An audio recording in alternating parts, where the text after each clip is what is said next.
The mainstream left is tacitly supporting a fascist group that is committing terrorism to crush civil rights in the United States. Let that sink in.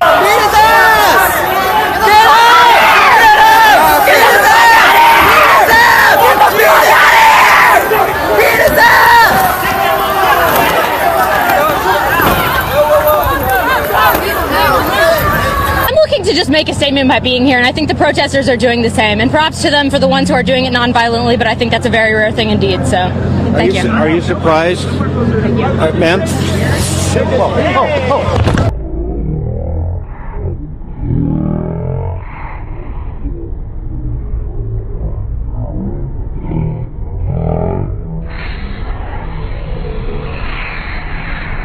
This is how they reacted to the beating, the pepper spraying of women, and the violent rioting at UC Berkeley last night. BuzzFeed writer Hannah Jewell. Laughing my ass off, Berkeley. Vice writer Hussein Kasvani. Listening to Milo on Fox in light of all the stuff happening in Berkeley, and how he's being allowed to appear reasonable in all this. Right, so a gay man giving a talk about offensive Halloween costumes versus violent rioters attacking women with pepper spray and flagpoles. And you're saying Milo is the unreasonable one. MSNBC producer Kyle Griffin. Trump is considering pulling federal funds from UC Berkeley because he's upset about protests over a Breitbart editor. Bludgeoning people with wooden poles because they have a different opinion to you isn't a protest, you utter twat. That's violent assault. Google engineer Adrienne Porterfeld. Last night I got a call from the UC Berkeley Alum Association asking for donations. Wonder if they're psychic. Time to donate, I think. Yeah, time to donate because there's just not enough money to fund vicious attacks on people for exercising their free speech rights, is there? The mayor of Berkeley. Using speech to silence marginalised communities and promote bigotry is unacceptable. Hate speech isn't welcome in our community. But using fists, feet, flagpoles and pepper spray to silence speech, that's tolerant and liberal, Hollywood director Judd Apatow. This is just the beginning. When will all the fools who are still supporting Trump realise what is at stake? Oh, we've realised it, Judd. We've realised what's at stake. You want to threaten 55 million American gun owners with civil war. Yeah, good luck with that, you fucking cretinous cunt. This is one of the organisers, Yvette Falarka. She claimed Milo's free speech was raping and killing her. What they're really trying to do is they're trying to assert their power, threaten us, intimidate us, rape us, kill us. Who's to blame for inciting this mayhem? Time magazine for legitimising violent riots during Ferguson. Newsweek for celebrating the attack on Richard Spencer. The Nation for romanticising the attack on Richard Spencer. Regressive leftists like Nazreen Malik who say violence against Trump supporters should be tolerated. Regressive leftists like India Knight and the deluge of other journalists who called for or joked about Trump being assassinated. George Soros, financier of domestic terrorism. Arrest him and confiscate his wealth. Let's put this in perspective. The left is more outraged about Trump's Supreme Court pick, calling his high school club Fascism Forever as a joke back in the 80s than they are about actual fascists viciously beating innocent people. Oh yeah, and good job, Antifa. So instead of a speech to 200 people, you gave Milo and his message a national media platform that reached millions of people. Well done, idiots! Let's be clear though, Antifa doesn't care how many times you insult them. They don't care that they're loathed by the vast majority of Americans. This is not about attracting support. It's about intimidating people out of exercising their First Amendment right to attend a Milo event. These people are fascists. Antifa also knows that it can rely on the mainstream media to report the fake news that this was a protest. It wasn't a protest, it was a violent riot. But the media will continue to report that it was a protest because it fits into their chaos narrative. The media will never acknowledge that this was a violent riot because they want to maintain the chaos narrative that the Trump administration is illegitimate, permanently in crisis, and unstable. In reality, the only thing that is illegitimate is these protests, because they're not protests, they're violent riots and have no place in a civil society. When all you have left is violence, you've lost the argument. For years, the left compensated for having no argument by calling us racist, bigots, Islamophobes and misogynists. And for many years it worked. Now it no longer works. So what do they have left? Intimidation, thuggery, and domestic terror. This is why Trump won. This is Trump's campaign ad for the 2020 election. This is the new left. Fascism has returned under the guise of liberalism. My name is Milo Yiannopoulos and I'm the gay technology editor of Breitbart News. I was due this evening to speak at UC Berkeley about cultural appropriation, a phenomenon on the progressive social justice left where they sort of like to tell you what kind of costumes it's allowed to wear, whether it's racist to wear a kimono, for instance, if you're not Japanese.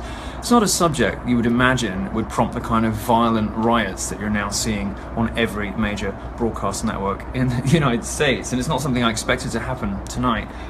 But it turns out that the progressive left, the social justice left, the feminist, Black Lives Matter, Antifa left, the hard left, which has become so utterly antithetical to free speech in the last few years, is taking a turn post-Trump's election where they simply will not allow any speaker on campus, even somebody as silly and harmless and gay as me, to have their voice heard. They won't allow students to listen to differing points of view. They're absolutely petrified by alternative visions of how the world ought to look, and people with arguments and fact and reason that don't conform to the crazy social justice left vision of the universe. So I was evacuated by my security detail and by the police tonight from UC Berkeley. UC Berkeley, of course, being the home of the free speech movement. It's both ironic and sad that this campus appears to be no friend to free speech anymore. I don't want to get into wild conspiracy theorizing or pointing fingers, but it's been noted by a number of people, including Tucker Carlson at Fox News, that the police presence did not seem to be particularly aggressive this evening. And that's something that I witnessed and that my security detail witnessed too. There was a sort of sit back, let it happen approach. I was evacuated really at the first sign of trouble. Trouble did get a lot worse after I did leave, so I think I'd have had to leave anyway. So this event may never have got off the ground. It seems as though the university and police didn't really want it to happen.